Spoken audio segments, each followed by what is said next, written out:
Wrapper Ali Hasan নাম তার। আলেম ওলামাদের কাছে তেমন পরিচিত না হলেও সাধারণ মানুষের কাছে অত্যন্ত পরিচিত। সে হয়তো জানে না সে যে কথাটা বলছে কত দামি কথা বলছে। যত যাই হোক গান বাজনার টাকা হারাম, হারাম হারামি, যেটা হালাল ওইটা হালালি।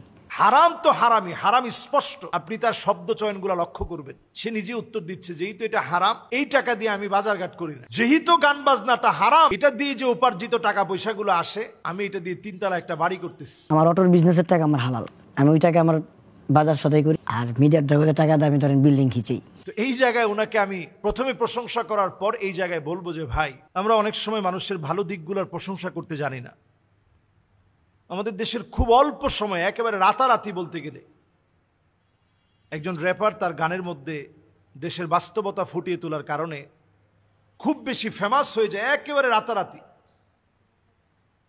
আমাদের কাছে, আলেম ওলামাদের কাছে তেমন পরিচিত না হলেও সাধারণ মানুষের